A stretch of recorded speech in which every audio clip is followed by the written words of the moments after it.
Doutor Antônio, figura A era um nó górdio aqui em Porto Velho. Ninguém sabia como resolver esse assunto. Eu me lembro que uma vez eu estive ali no Brás Buffet, que também está dentro dessa figura A, fica do outro lado atrás daquela escola, eu esqueci o nome agora da escola, que fica em frente à Assembleia Legislativa, e a gente fez uma reunião com moradores, isso e aquilo.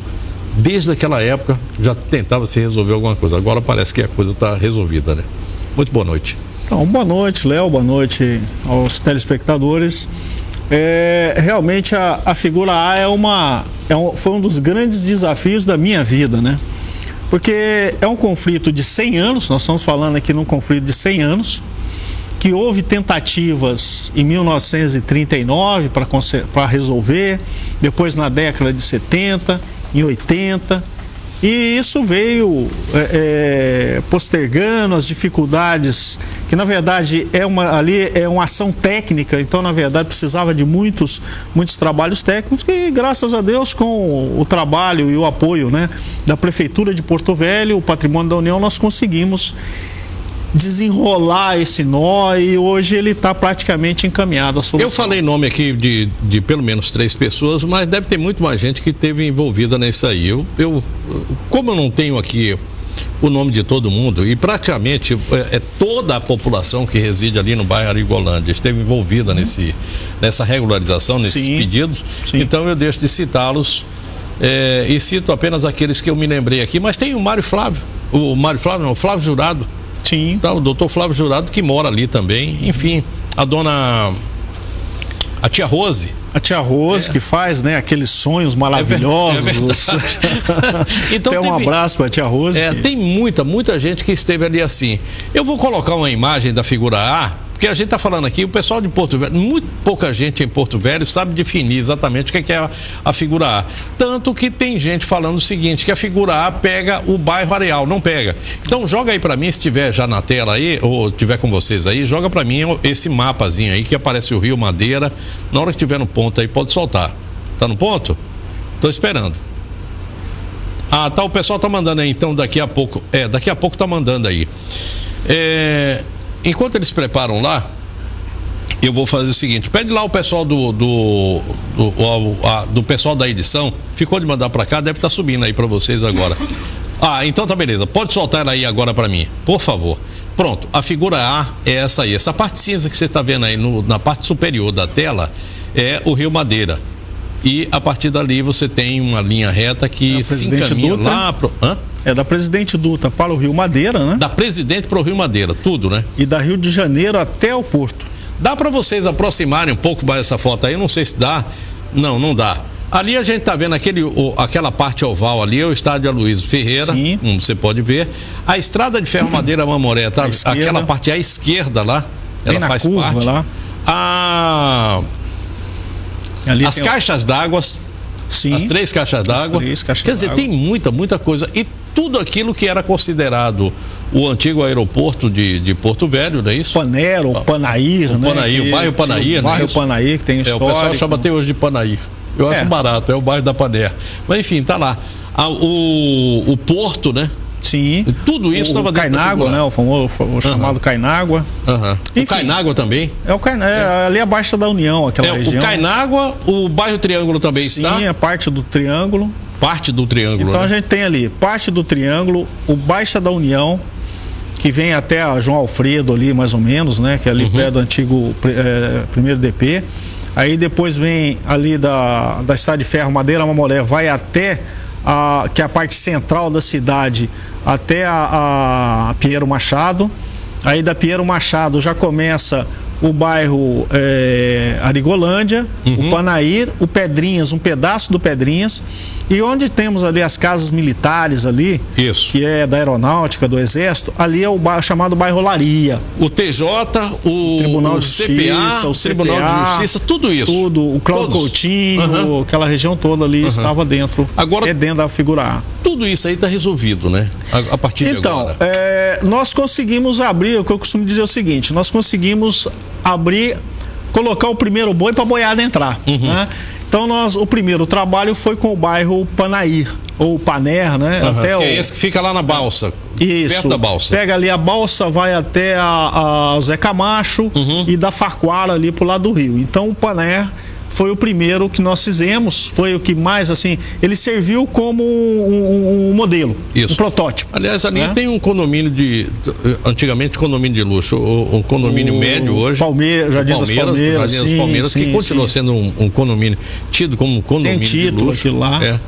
Então, esse é o grande desafio nosso, porque nessa região ocorreu títulos da época do governo do território, da rede ferroviária, e eles eram espalhados. E a gente tinha que excluir, porque a União não podia doar ao município de Porto Velho algo que já tinha título. Esse foi a grande dificuldade. Além de nós tirarmos aqueles bens que deveria passar ao Estado e aqueles que tem que ficar com a União. Então, a gente entende que foi por falta de fazer essas exclusões que em 1980 não foi transferido tudo ao município de Porto Velho. Doutor Antônio, antes da gente continuar aqui, como nós saímos da condição de território, sim, acredito, eu estou dizendo acredito porque eu não estava aqui na época e eu não sei como é que foi feito isso, mas nós tivemos um processo de 43, isso. Isso, 43 anos, não é isso? Isso. Nós tivemos aqui uma reforma agrária, não exatamente uma reforma agrária, mas nos moldes daquilo que foi feito no Paraná, sua terra. Isso. Você é de que cidade mesmo? Santo Antônio da Platina. Santo Antônio da Platina, é da Grande Londrina. Vai bem perto. Coisa nenhuma, 200 quilômetros só, né? Os 200 quilômetros no Paraná é chão demais. Mas é um pulinho. Né? Mas 200 quilômetros no Paraná é um pulinho, né? Porque tem cidade uma do lado da outra. A gente sai dali, vai para Botucatu também, é 20, tudo pertinho, 30 quilômetros. Por aí, assim. Tudo é muito perto. Bem perto. Mas é o seguinte, quando nós fizemos aquela reforma agrária, entre parênteses, o Estado já deveria ter feito o seu primeiro inventário de terras, porque nós tínhamos aqui terras que eram do Exército, da Marinha, da União. Exército e Marinha da União, né? Mas aqui tinha terra que era do Exército especificamente, né? Da Marinha também especificamente, da Aeronáutica que a gente ainda tem aqui hoje, que ali no bairro Nacional, parte ainda é da Aeronáutica, que a gente chama hoje da União, porque agora você pode chamar assim, mas antigamente não, era específico. As Forças Armadas tinham. Das Forças Armadas, cada um tinha o seu. Sim. Aqui a gente vê aqui o nosso Forte Príncipe da Beira, que é uma terra do Exército, né? Que na verdade tem um conflito quilombola lá. Isso. Quer dizer, nós temos muita coisa aqui. E o Estado nunca fez isso. Eu me lembro que não sei se no governo Piana ou no governo Jerônimo Santana, pode ter sido um pouco mais à frente, nós tivemos aqui a criação do Instituto de Terra de Rondônia, o Iteron. Sim. Como é que está o Iteron? Existe, não existe? Não, ele não existe mais. Né? Não existe, acabou. Ele foi extinto. Hoje ele não existe. E não prestou nenhum serviço? Não, porque o que era o grande problema? Criou-se o Instituto, mas primeiro o Estado tinha que incorporar os seus bens, ele tinha que listar o inventário, né? Como diz lá no início o inventário. E ele não tinha isso. Então, só para ter ideia, hoje nós temos em torno de 19 unidades de conservação, que é para passar o estado de Rondônia, e está parado hoje lá no Congresso Nacional, porque são áreas acima de 2.500 hectares que necessita de autorização do Congresso Nacional. Mas para isso teria que ter esse Instituto de Terras para fazer a gestão política lá, né? Porque tem a gestão técnica, mas no caso da aprovação no Congresso Nacional precisa de uma gestão política. Perfeito. Então o Instituto teria também essa capacidade, né? Bom. E a gente fica com esses institutos aí, tomara que crie novamente, ou então que reative o Iteron. Se bem que começa com o nome. Aquele que começa com o nome que já deu problema, é melhor inventar um outro, né? Eu entendo, assim, eu entendo que é essencial que o Estado tenha um órgão de terras, até para que ele possa conhecer o que é dele, né? Identificar, conhecer, passar seu nome e aí ele fazer destinações, né? E ele fazer a gestão desses bens. Então é fundamental que o Estado realmente tenha um Instituto de Terras e ele possa trabalhar isso. Eu fico imaginando, em termos de Estado, o tamanho que deve ser esse rolo. Joga de novo essa imagem aí dessa figura A, para que a gente possa conversar um pouco mais. Nós temos aqui a antiga Fazenda Milagres. Sim, direito. Você sabe, vocês estão vendo aí agora pela televisão, naquele ângulozinho ali assim, depois olhando para a parte direita da sua tela, tá? Naquele ângulo ali assim, ele se inclina e vai lá para o lado do aeroporto. É a Avenida Costa e Silva, né? Isso. Tá ali. A partir daquele ponto ali, a gente tem a antiga Fazenda Milagres. Sim. A Fazenda Milagres não tem dono. Não é do governo do estado. Já é do governo do estado? Ela é do estado. Já conseguiu? Não, porque tem ações ainda dizendo que não é. Ó, o que acontece? A lei complementar que cria o estado de Rondônia, aqueles imóveis que tinham registro território federal de Rondônia, que estava em cartório, ele passa a ser um bem de domínio do estado de Rondônia. E a Fazenda Milagres, ela é uma dos que tinha um registro em nome do governo do território. Então ela é propriedade do estado de Rondônia. Então não adianta ninguém ficar brigando por aquilo ali, porque na verdade, ali... Brigar pode, né? Obrigar o reivindicar o direito cabe, né, a todo cidadão, né? Aí tem que ver se ele tem razão ou não, né? Aquela área que hoje era antigamente o espaço da Expovel, foi uma doação do governo do estado para uma associação de criadores, a SER, se eu não me engano é esse o nome, feita pelo Canuto, à época vice-governador, acho que era vice-governador do Piana. Ele inclusive dá um nome a um tatersal de lá, mas foi ele que encaminhou aquilo ali. E quando chegou lá na frente, a SER não fez a devida regularização. Nós tivemos algum tempo atrás, estou dizendo nós tivemos porque fui eu mesmo que fui atrás dessa história na época da ASPRO, que era quem fazia a Expovel. A gente foi verificar aquilo ali assim, aquela terra tinha sido comprada pelo estado de Rondônia ao estado do Amazonas. Tinha escritura, inclusive. Escritura vintenária, aquela coisa toda. Você vê que rolo, o que é isso? Quando a gente chega aqui, que vai ver a nossa rodoviária, que parece que vão mudar de lugar, a rodoviária está em cima de uma terra que não é do estado. Privada.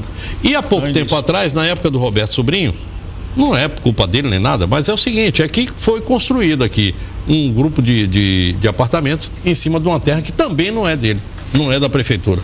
Aí a gente consegue entender o grande problema fundiário do município de Porto Velho e do estado como um todo, né? Porque acontece uma coisa, quando cria o estado de Rondônia, nós temos as terras do estado do Amazonas, do estado do Mato Grosso e dos municípios, que era Porto Velho, Guajará-Mirim, né? E Ji-Paraná, né? Aí, Ji-Paraná ainda era Vilena, era só os dois. Mas o que é o grande problema disso? Quando cria o estado em 43, essas terras do município, dos dois estados passam a ser patrimônio da União, domínio da União. E os municípios também, as terras do município também passam a ser propriedade da União. Então, ao longo dos anos, a União virou dona de tudo. Na década de 70, o INCRA, ele arrecada as terras, algumas terras, identifica o que tinha ou não da União e registra todo o restante em nome da União. Logicamente, após essa criação do território, o território fez algumas gestões e algumas áreas ele adquiriu, porque o território era como se fosse uma autarquia, né, da administração indireta, ele era como uma administração indireta. Ele adquiriu e registrou em seu nome. Então, por isso que o estado de Rondônia hoje tem alguns imóveis que são originários dessa época que o território adquiriu esses bens. Aí entra, por exemplo, tem uma discussão que agora a gente está entrando para resolver, que é a famosa Fazenda Pau d'Óleo. Isso. Ao longo de vários anos entendia que a Fazenda Pau d'Óleo era do estado. E aí quando a gente pesquisou toda a linha de documentação, não, a Pau d'Óleo é da União. E agora nós estamos instruindo para passar o estado de Rondônia. Rondônia passa então a ter esse... Nós estamos instruindo o processo. Agora é interessante, doutor, vocês terminam fazendo isso, ou seja, vocês estão correndo atrás, vocês que são os donos, estão correndo atrás de alguém que queira tomar conta. Toma que o filho é teu. Verdade. Aqui, ó, o menino já está criado, já está com tudo pronto aqui, é seu. É verdade. E o estado nada. Até agora, eu estou falando o estado de Rondônia, não estou falando do governo Confúcio, nem de outro governador, nem nada. É o estado de uma forma geral. Nada, nem se mexe. Pior, cidades como Guajará-Mirim, que tem muito pouca terra, município, né? Muito pouca terra. Muita unidade de conservação. A unidade de conservação está toda. Também não tá nem se lixando para o assunto. Nova Mamoré, pelo que eu sei, também. Porto Velho também, porque nós temos áreas aqui de bandeirantes aqui. É enorme esse município, né? Tem tudo isso e ninguém se mexe para resolver o assunto. Essa questão fundiária, ela, exatamente por causa da complexidade que nós falamos aqui da figura A, que a gente começou a trabalhar com maior afinco nela nos últimos 2 anos, né? Mas a complexidade envolve matérias de engenharia, que são levantamento das dimensões, e matéria do direito. Então essas duas pilares são questões técnicas. Aliás, a gente se conhece, a gente tem muita proximidade para poder falar a respeito desse assunto. O Antônio é engenheiro. E quando entrou no SPU, foi fazer o curso de Direito. Porque o negócio é tão enrolado que é o seguinte, ele sabia como é que estava situado isso aqui. Mas como resolver? Para resolver tem que ser advogado, tem que conhecer o direito. Falei de uma opção de gente aqui que ajudou nesse negócio do SPU, sim. Mas eu esqueci de uma figura. Eu preciso citar alguns. Márcia Luna. Sim. Minha querida amiga, que hoje está na CEMUR, Secretaria Municipal de Urbanização. Ela e o seu adjunto, que você não vai deixar eu esquecer o nome dele. Porque Fabrício. Ela e o Fabrício, além de todo o corpo técnico, eu sei que aquilo ali não é um trabalho feito por 2 mãos nem por 4 mãos, é todo mundo envolvido, mas eu queria registrar que eles tiveram assim uma participação fundamental nessa história. Eu vou me permitir errar ou esquecer algum nome, mas eu não posso, né, deixar aqui de citar algumas pessoas que foram assim, fundamental nesse processo. O prefeito, né, porque houve a vontade política. É verdade. A vontade técnica, então, aí a Márcia Luna, o Fabrício e aqui um corpo técnico lá, a Tayama, a Geise e o João, até um desenhista, a equipe excelente ali. A Semura, ela se dedicou com maior afinco a resolver isso. E eu coloco aqui dentro desse também o deputado o vice-governador, fez gestão em Brasília quando os processos lá estavam para dar celeridade de publicação. E tem uma pessoa que, assim, no primeiro momento, porque ele é polêmico, ele é muito lutador, que advogado, é o Carioca. O Carioca do sindicato dos... É verdade, é verdade. Ele é um assim que esquecer dessa figura.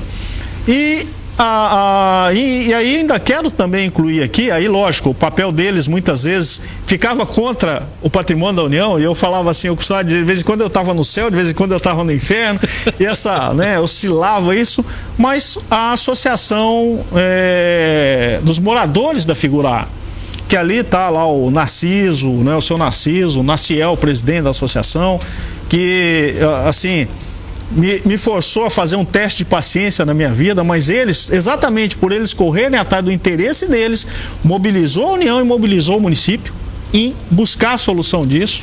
Diz uma coisa, com essa ação aqui, quem mora no Panair ou Paner, no Pedrinhas, né? E Arigolândia, já estão com a vida definida. Sim.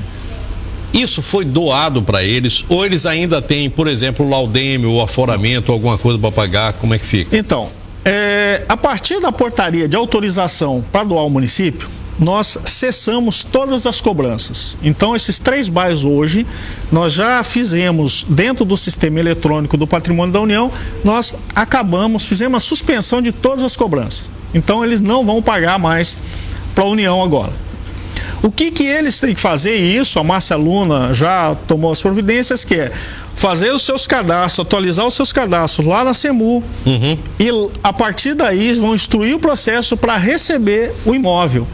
E tem até uma pessoa assim que eu vou até citar, ali do restaurante Pereias, o Afonso. O Afonso. Meu querido Afonso. Que ele vivia me cobrando, né? Pô, Antônio, cadê minha regularização? Eu preciso da regularização. Até um abraço aí, o Afonso.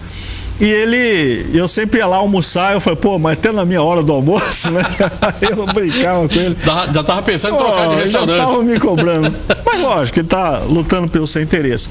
E aí, essas atividades, então hoje, graças a isso aí, suspendemos o pagamento e começa a instrução processual da titulação dessas famílias. Muito legal.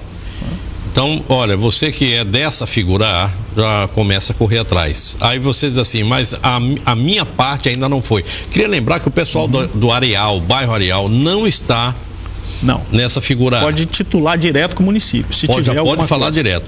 A figura B e C que você tinha, eram 3 figuras, a B e a C.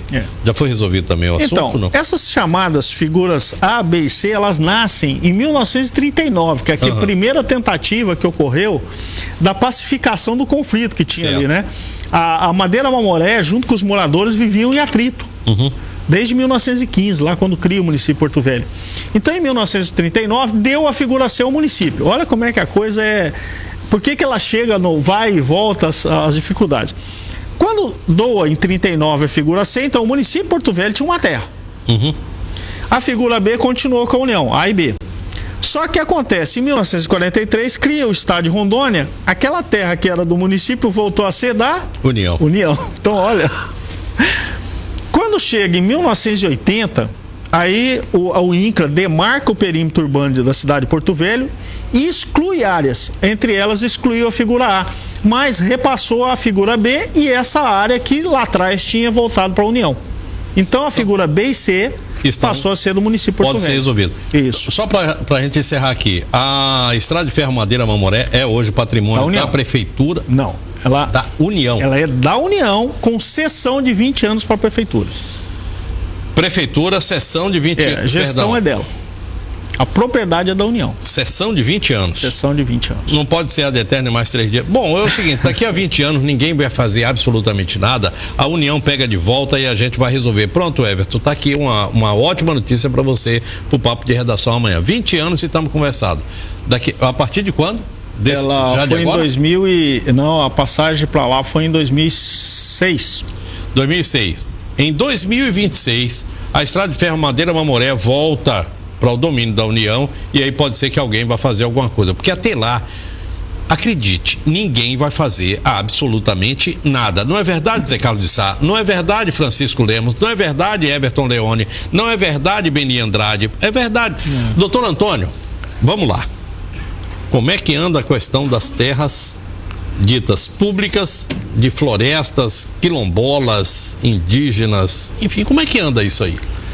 Isso é uma coisa que me preocupa um bocado. Estão até se discutindo, né, mudar algumas questões de lei ambiental. O Estado, ele tem, são 19 unidades de conservação, na verdade, das 19 já foram revogadas 7, então nós temos hoje 12 unidades de conservação para passar ao Estado.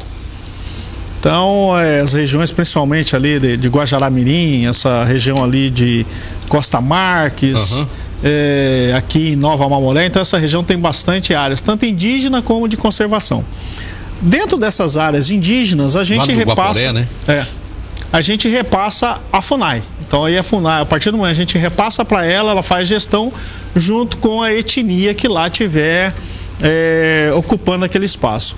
Em relação às unidades de conservação, nós passamos para o ICMBio, no caso, né, dasquelas que têm características federais, sob gestão federal, e essas, no caso dessas 12 que a gente está falando, está no Congresso Nacional, que aí tem a extrativista, que é aquela que pode ser utilizada pelas famílias para a extração da castanha, a extração da borracha, né, do palmito de pupunha, enfim, né, ter a formação, uma atividade econômica.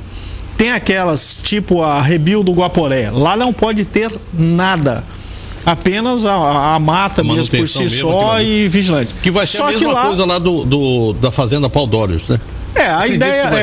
A ideia do governo do estado é realmente fazer um grande parque e ali ser conservação. Pelo menos é isso que está sendo encaminhado, né, nesse sentido. Agora é interessante a Rebio, aí nós tínhamos falado das questões quilombola. A Rebio do Guaporé, ela tem lá o quilombo de Santo Antônio. E ali existe uma certa relação ainda a ser resolvida, o que é com o ICMBio e com a comunidade quilombola. Até para poder titular aquelas famílias. Né? Aquilo ali foi um trabalho do professor Marco Teixeira. Marco Teixeira, o falecido deputado Eduardo Valverde. Sim, ele teve participação. Trabalho de vulto dos dois, realmente muito bom. E aí nós temos o quilombo Pedras Negras, já fica um pouco mais abaixo ali, no São Francisco. Tem o quilombo de Tefé, de Santa Fé, aliás, lá em Costa Marques. Enfim, tem alguns outros. O próprio Forte Príncipe da Beira, nós temos ali um quilombo, uma comunidade quilombola. Só que ao mesmo tempo ali é a Unidade de Segurança Nacional. Então existe ali um conflito que na verdade é mais na questão do título da terra que a comunidade quilombola está querendo, e lógico, o Exército Brasileiro está lá para questões de segurança da fronteira, as questões de soberania nacional. A gente está tentando solucionar dentro desse interesse da União com aquela comunidade. Mas enfim, tem várias atividades de unidade de conservação de terras públicas federais que tem algumas coisas, algumas situações a serem solucionadas para que ela dê uma pacificada, né? Volto aqui para o município para a gente poder se encaminhar para o final da nossa conversa de hoje, para falar a respeito de 2 pontos. Um é Triângulo. Segundo é a questão ali de União Bandeirante. É uma unidade de preservação e de repente, por um erro, que eu acredito que não tenha sido um erro fortuito, eu acho que foi um negócio meio que programado, se criou-se ali Um Bom Futuro. Não, o Bandeirante. E é um enclave, é um problema sério. Não poderia existir aquilo, mas existe. A gente vai ter que resolver. É consumado, né? Isso. E aí eu vou falar a respeito de um caso específico aqui de Porto Velho. Nós temos uma série de casas que foram construídas. Pronto, até o TRE foi construído em cima de um local onde não poderia ser feito. Que é aquele ali embaixo, aquele que foi invadido e tal. Está em cima de um igarapé. Mas eu tenho mais aqui, eu tenho uma amiga chamada Cirlei, que tem uma casa que foi construída aqui perto da TV, aqui nesse bairro aqui, onde não poderia ter sido construída uma casa, mas o poder público aceitou todo o bairro. E agora, o que fazer? Ela não pode regularizar, não pode vender, não pode... nada.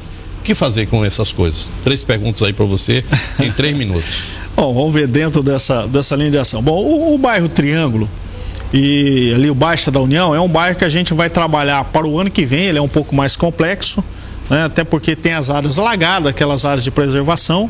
Então ali ele realmente demanda um cuidado um pouco maior. Só ali, resgatando um pouquinho o restante da figura A, nós temos o bairro Olaria, né? O bairro Olaria é as áreas institucionais que nós estávamos comentando, que ali está as áreas que envolvem o Exército, a Aeronáutica, então, e o teatro. Então ali é a área consolidada do poder público, né? Tem o bairro Caiari, mas o bairro Caiari, ele também já está todo titulado pelo governo do território ou pela rede ferroviária, então não tem muito o que fazer, né? Agora, a gente teria então o centro da cidade, que envolve da Pinheiro Machado até a João Alfredo e da Presidente Dutra até o Rio Madeira, onde nós temos a Madeira Mamoré. Perfeito. Então ali ainda tem um trabalho que a gente quer ver se termina esse ano para ter autorização de doação esse ano ainda. Mas a efetivação do ato é o ano que vem. Por quê? Processo eleitoral, né? Processo eleitoral nos atrapalha um pouco. Bom, vamos lá para a União Bandeirantes. União Bandeirantes. A União Bandeirantes tem um processo tramitando no patrimônio da União, em que aquela área maior do Bom Futuro, ela foi diminuída, né? Ela ocorreu uma redução dos 800 mil hectares, hoje ele ficou reduzido a 400 e poucos mil hectares. Esse restante é para passar ao estado de Rondônia. Tem uma lei federal que autorizou a repassar ao estado de Rondônia, tem só os requisitos da lei que tem que ser cumprido, mas aí o estado de Rondônia que vai fazer a gestão. É o caso da dona Cirlei aqui, 30 segundos para você responder, porque eu tenho mais uma pergunta que me surgiu aqui. Unidade de conservação ou APP, que na verdade está de APP, normalmente a legislação não permite, realmente não permite. O que se estuda muitas vezes é fazer uma compensação, né? Ou seja, uma outra área que a pessoa disponibiliza e ali ele faça a compensação daquele impacto ambiental que ela causou. E o que é que faz? A pessoa entrega para a prefeitura. Isso. E ela faz. Tá aí. É uma possibilidade. Cirlei, precisamos conversar. Eu não tinha pensado a respeito desse assunto. É que eu não sou advogado, sou rábula. Tem mais uma perguntinha que eu queria lhe fazer aqui. Sempre se falou a respeito da margem esquerda do Rio Madeira.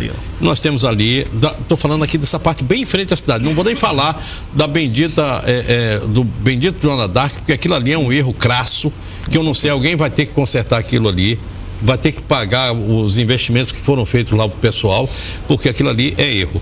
Agora, aqui na frente, a quem pertence? A Cúria Metropolitana ou aquilo é da Prefeitura ou, afinal de contas, já foi titulado? Não, ali na... Margem esquerda. Margem esquerda? Não, ali tem um título que é da igreja. né? É um pedaço lá chamado área do São Sebastião, um pouco mais acima, então a gente já identificou esse título. Agora é mais lá, tá mais ou menos ali uns 1.000 metros, 1.500 metros da hidrelétrica para baixo ali que começa esse título. Então realmente é um título da igreja ali. E a igreja, segundo informação, eles estavam preparando, né, algo para repassar às famílias. Eu não sei se isso foi concretizado. Muito legal, muito legal. Essa informação. Tem poucas famílias ali, mas eu acho que mas são muito antigas. Eu acho que se a Igreja Católica fizesse isso aí, realmente seria um benefício muito grande. E uma identidade da igreja que tem no Santo Antônio, Nossa Senhora Auxiliadora, os padroeiros aqui assim, eu acho que seria realmente alguma coisa muito é questão cultural, né? Cultural. Obrigado, Antônio. Eu fecho o programa de hoje e deixo uma frase para você pensar. Não haveria o direito de vencer se não houvesse o direito de perdoar. Isso é uma frase de Essa de Queiroz. Desejo a todos boa noite, bom sono e bons sonhos.